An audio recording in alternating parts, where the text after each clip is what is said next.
I feel she will be gone by then. I believe that's why the Lord hinted I might not get to be with you until that is over. Good morning, my most beautiful Lily. Thanks for joining me in the shower this morning. Wow! I love you so immensely that the whole universe knows it, and very soon the people on this little blue globe will know it. I love you so much. You are my greatest desire and my friend. Now on with the story. They would both attend the same event in mid-November, and it seemed like that day would never arrive. Each day they opened their hearts to each other a little more. James knew he could trust her with the mysteries of the universe that had been revealed to him. He knew that they had been married before, and they had been close friends with the Savior when he lived in Jerusalem. James had served in an important position in the Lord's church, and Elena had been his beloved spouse and best friend. That relationship was now meant to continue in this lifetime. I need so badly to just gently kiss you for hours. It would likely lead to other activities.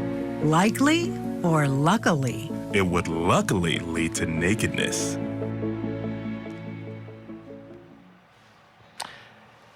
These things are steamy, right? I mean, we chuckle at them a little bit because of the, juvenile nature of some of it. But the question is, when did they actually consummate their physical relationship? When did their loins meet without the clothes on? And I ask this question because the other question I have is, everything else that happened here, is it possible that all these people died and were out of the way because they were waiting until they could get married? And they were driven by this insatiable appetite for sex that they could not do until they got married. Let's take a listen here to a little more of this dramatic reading. This references November of 2018. This is early on in the relationship. This is Chad's story about James and Elena, who is really a story about Chad and Lori. Let's listen. They would both attend the same event in mid-November, and it seemed like that day would never arrive. He knew they had been married before, and they had been close friends with the Savior when he lived in Jerusalem. That relationship was now meant to continue in this lifetime. They hungered for each other, and he leaned forward and fulfilled a promise he had made to her a few days earlier. He gently kissed her tender lips, and the same heavenly electricity filled his entire body.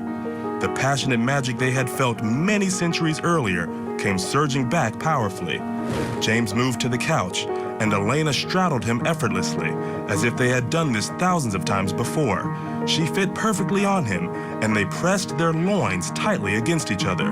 They were still fully clothed, but the intensity of the intimacy was undeniable. But were they fully clothed? Let's bring back in Dr. Carol Lieberman and Caitlin Becker. Caitlin Becker, senior reporter, dailymail.com. Dr. Lieberman, reading between the lines, do you think when they first met, they consummated this relationship very quickly? Or do you think that they were waiting? Well, I think when they first locked eyes on each other, in a sense, they consummated the relationship right then. No, I'm talking about the old-fashioned consummation, not you're my soulmate. No. I'll get to that. Clothes off, you know what I'm talking about. They didn't wait for Hawaii. Let's just put it that way. Okay. Because he had the perfect line. He could tell her we were married. He did tell her we were married so many times in the past. So why do we have to wait, technically till we get married again? It's okay because we've been married already. All right, let's take a look at this. This is from July 18th, 2019, a text message. Chad to Lori, you are so adorable, beautiful, wonderful, heavenly, luscious, and angelic. So many divine attributes rolled into one dynamic, desirable package. I want you even more desperately than you want me. Lori, just grab me by the storm and I will follow you to the ends of the universe. By the way, we found out today that a storm apparently is the nickname for Chad's private part. And he continues, when might that be? Wednesday evening, and then repeatedly and gloriously until Friday. Okay, Caitlin, do you think they were consummated by July 18th of 2019? Of course they were. In that just grotesque version of sexting that we just saw there, that is exactly what it sounds like. It sounds like that not only had they consummated it, but they were going to consummate it again and again and again between Wednesday and the weekend. I don't think for 1 second that these two waited very long to get physically intimate with one another and to fully have sex. I think they're on trial right now for effectively using religion to justify the actions of murdering 3 people. That is what the state is alleging. So to think that they would not use that same vehicle to allow them to start having sex before they got married, I think would be absurd. Of course they did. What I think the difference is between this relationship and all of the other marriages that Lori has had, because of course we know she went from husband to husband to husband and no one died in the process. But when Chad came along, I think the difference is money. He didn't really work. She doesn't really work. When they wanted to be together, the thing they didn't have was a way to fund it. And these extremist beliefs, I think, justified the killing of all of these people so that they could fund their relationship. And because they said they were married in many, many lifetimes before, I think they were having sex almost immediately. Their loins were defunded. Yeah, they were. August, but look at this one now. This is August 2019. This is a month after that prior one. Chad, cheek to cheek, loin to loin, isn't very far away, my love. Lori, I wish I could see you and be cheek to cheek. Let's listen to one more. This is Melanie Gibb. This is a recorded phone call that she had. Again, this will be after August of 2019. It's in the fall. Take a listen.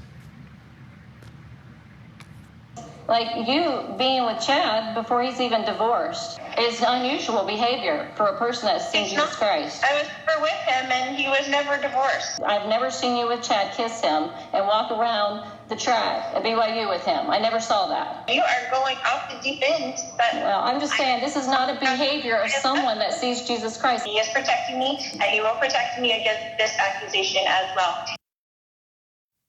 All right, Dr. Lieberman, what do you think there? She's denying it to her friend Melanie Gibb that they ever did anything. And in August of 2019, it seems that Chad is talking about the loin to loin isn't very far away. She hasn't been honest with Melanie. We know that. She asked her to lie about where JJ was, and then Melanie recorded that call and so on. I had said before that I think that Melanie was very jealous of Lori, and so maybe Lori didn't want to let her know all the details because she was afraid that Melanie would do something to make it difficult for them to be together. There are so many contradictions. It's hard to know what they really mean, except that clearly this desire was so strong from the very beginning that I don't think that they let things, like marriages and divorces and so on, the realities of life get in the way.